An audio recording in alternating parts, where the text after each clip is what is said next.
to this week's Techstrong AI podcast. I'm Amanda Razani, and I'm here today with Mike Vizard. How are you doing today? I'm great. I'm in Paris. What's to complain about? This has, been an awesome trip, but we'll get into that in a second. I know, sounds wonderful. I can't wait.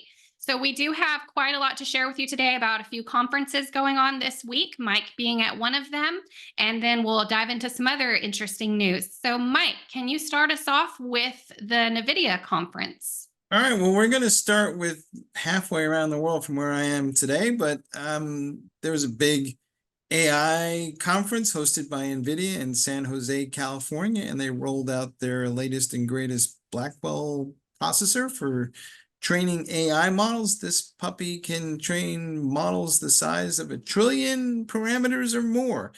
That's really, really super big. So AI is probably going to get a lot smarter. It's supposed to be available starting at the end of this year.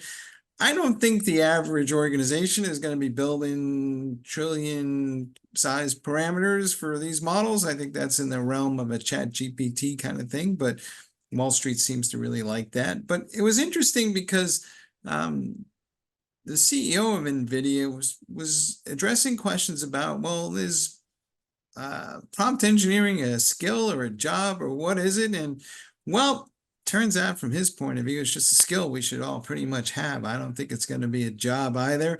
Seems to be a lot of HR folks that didn't quite get that message yet, because we see all these job roles for prompt engineers out there. But I guess some people may be more skillful at it than others, but I'm not entirely clear that that would classify or qualify as a, shall we say, engineering job. But Amanda, what do you think?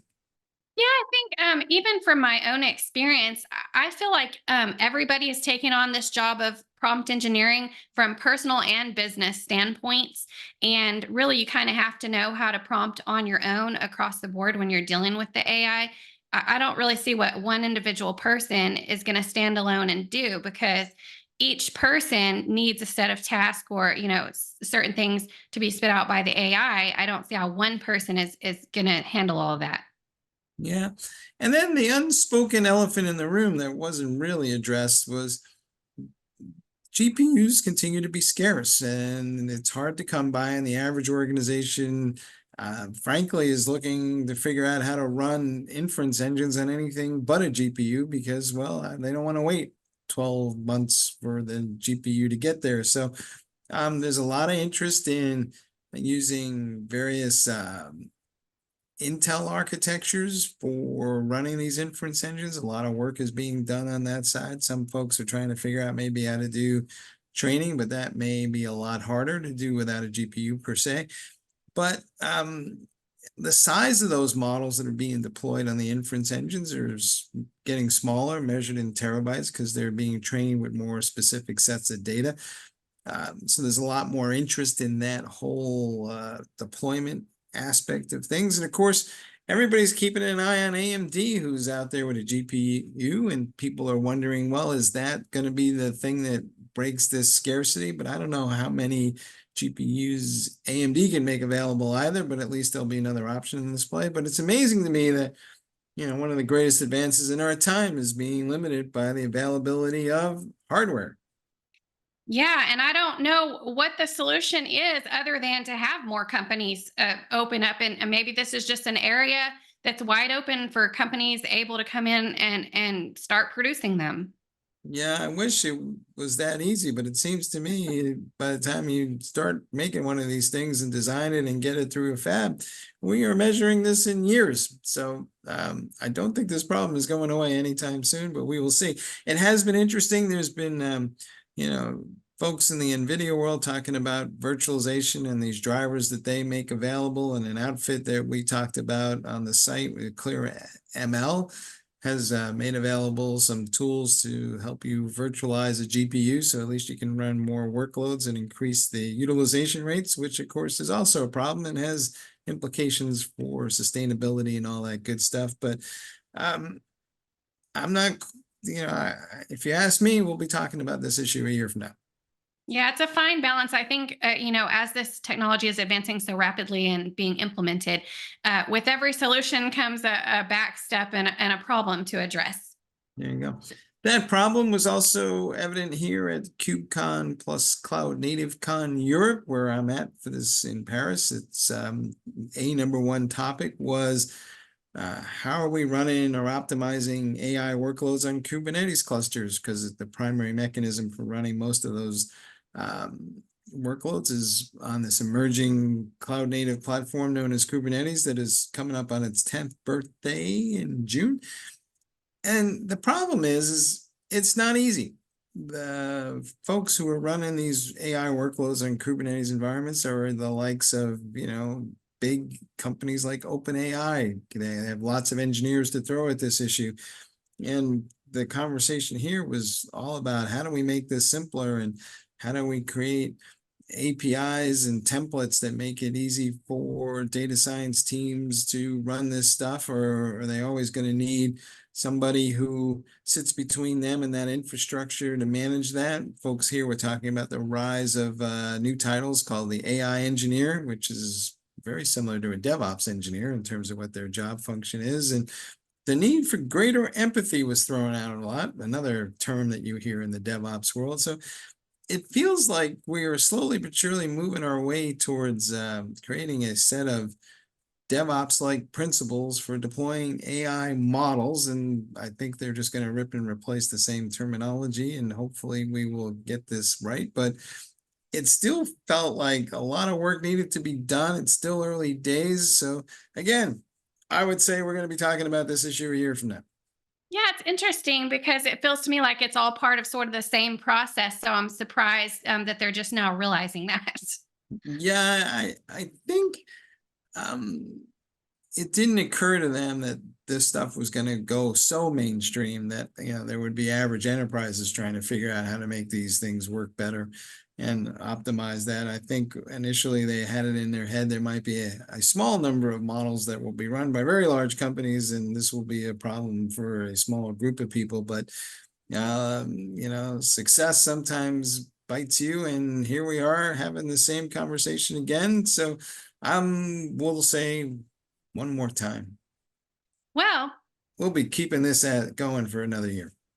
yeah, but there is a possible solution that you recently shared about an AI engineer. Well, there's some progress being made on that front. There's I guess, an early stage project called Devon. And it's interesting, we wrote about it on devops.com because rather than just kind of probabilistically guessing what the next piece of code is that I should write, which you see in a lot of these co-pilots, you can actually assign this digital agent a task. And the task could be everything from go create a website to go optimize or rewrite this entire code base for a particular language in a particular use case. And so it kind of showed just how far we can go with this technology. And I suspect that Google is working on something similar, and Microsoft and Amazon will all do something similar in the future. But the interesting thing about this is, writing code is only the beginning. The way that this thing can be used to orchestrate a set of tasks, because it wasn't just telling it, to go do one task, but you could tell it to do some series of tasks and it would execute that. I'm sure a lot of DevOps engineers are going, well, who's about to move my cheese and what does this mean for my job? But you still need to know what tasks to tell it to do. So I don't think Devon will figure that out on its own, but a lot of the kind of low-level scut work will increasingly be automated, and maybe we'll have a lot more DevOps engineers who can orchestrate things, and we can develop software a lot faster than ever. But I'm not quite clear I'm ready to say that the DevOps engineers will be entirely replaced by AI, but it sure is a lot smarter than we thought.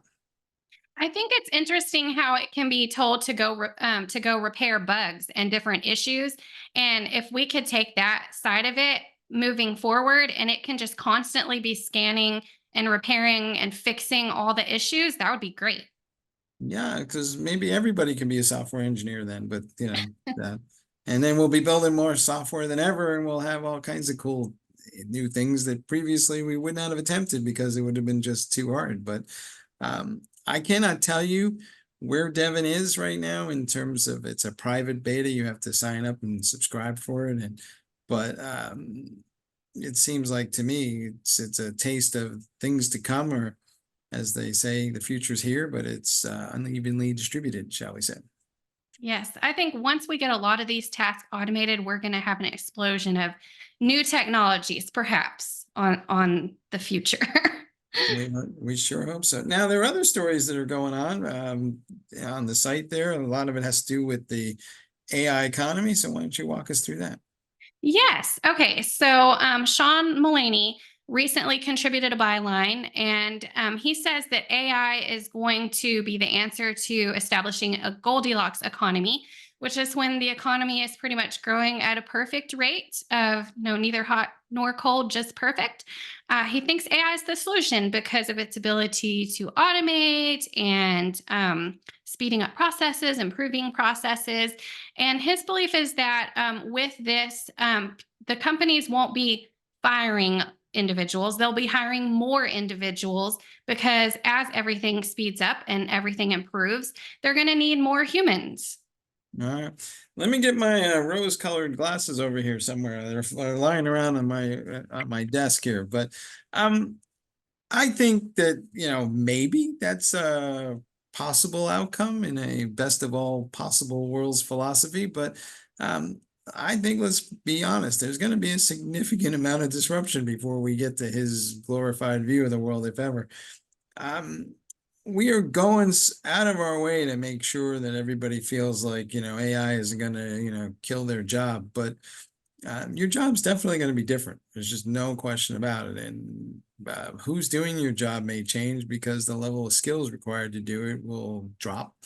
And there's just going to be a lot of folks who are going to be shifting careers. It's just a fact. Now, you might wind up doing something else that's different that uses some of the same concepts, but I think we should just stop trying to go out of our way to tell everybody that, don't worry, you're going to have a job. Yeah, you're going to have a job, but it's not going to be the same job you have today. There's just no two ways about it. And it may not even be for the same company that you're working for, and it may not even be in the same field that you're in today.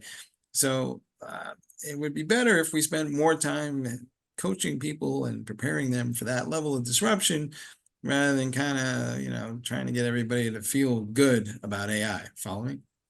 I do agree with that in the fact that, yes, there may be more jobs opening up, but they will be different and the current jobs will shift and change. And I think companies do need to provide more skill up training and get ready for the future as far as staffing in these different areas that are going to open up.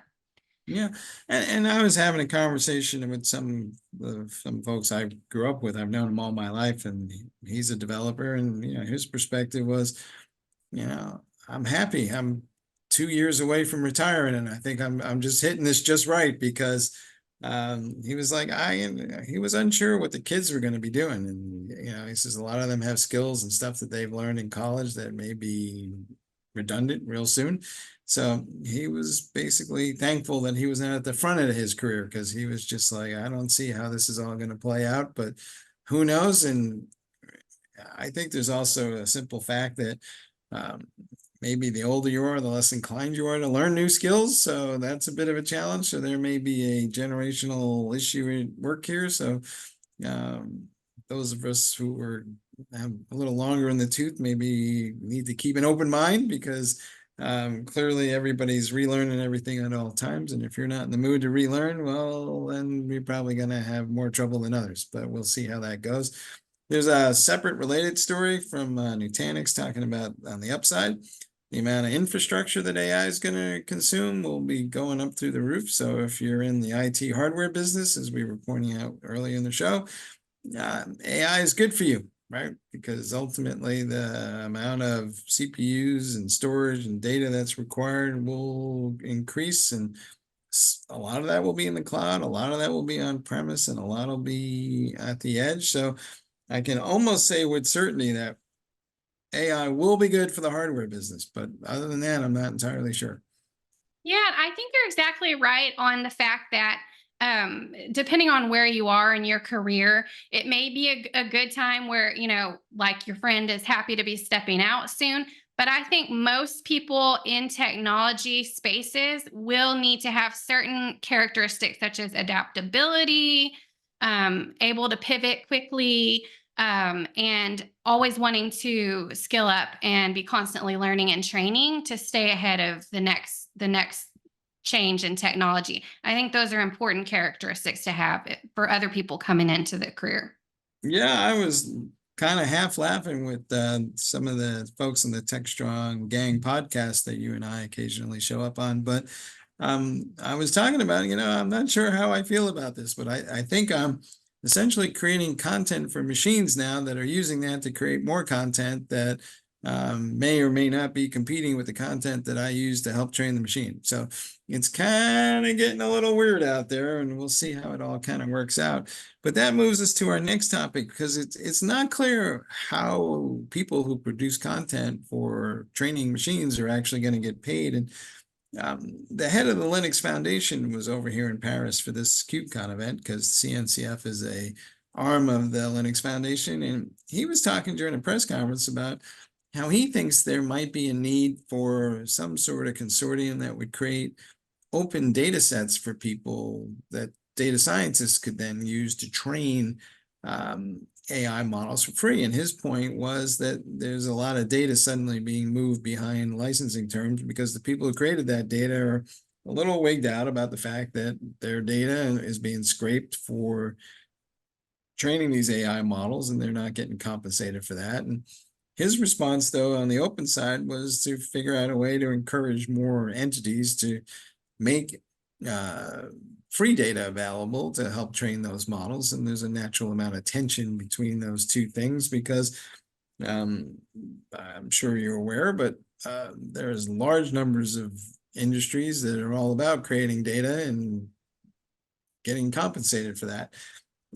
Jim said he's not against those people creating that data and licensing it and making money, but he was still making the point that there was an apparent need for data that didn't need to be licensed. And so there's tension in the system, as they say, and it's not clear to me how that's going to play out as we go along here, but something for everybody who produces data to keep an eye on, because I am certain that the folks who build AI models are going to go find ways to fund free data, and then how that kind of circles back, and it will be interesting because they might wind up using a lot of the money that we give them to use their services to go create that free data, which then from a competition standpoint will be challenging for some folks. And yeah, it's coming back full circle. It's right. It's like, I don't know, are we working to create data for machines to create data that in turn is going to not just me, but put us all in some sort of new job and role, and we'll see how that plays out. But interesting times, as they say. Well, and the biggest question is the funding necessary, and also how people are going to continue keeping it updated. Who, if it's all open, who's going to keep updating and managing it? Right. Yeah, and you're absolutely right about that, because part of these things with these AI models is, you train them for a specific date of what the data that you have, but then, 6 months later, 9 months or a year, they start to uh, lose their cohesion because the data that they were trained on is out of date. So, somebody needs to keep kind of continually updating those machines. Now, sometimes machines will create additional data that will train the machines, but other times it will be humans. But the dirty little secret about OpenAI is a lot of that stuff was trained using people who were paid, pennies and nickels to sit there and say, yes, by golly, that's a cat. So, that doesn't seem like, shall we say, rewarding work. Right. And then we've seen what's happening with that too. It was open, and now they're going toward a paid model, and now there's lawsuits flying around and everything else. And so it just comes into question how you can keep these open platforms how you can keep them open without funding and without people constantly managing them. Yeah. I mean, to be honest, we're all going forward here without much of a real plan. We're kind of basically, some data scientists discover that we could do this thing and it'll be cool. And now it's basically, buckle up buttercup time, because we don't know where it's all going to lead. And anybody who says that they do know for certain is, probably telling you something that is the human equivalent of a hallucination. Yep. Well, it'll be interesting to see how this all plays out. And I think definitely nobody has a clue. And from a year ago to now, it's surprising how many things have happened. All right. Well, I'm looking forward to be back in the States next week, and we'll pick this conversation up again. But in the meantime, I think I'll go and enjoy some non-AI food at the lovely Paris. Sounds good. Enjoy your trip. I can't wait to hear more. And thanks for tuning in. We will be here next week at the same time. Thanks, Mike.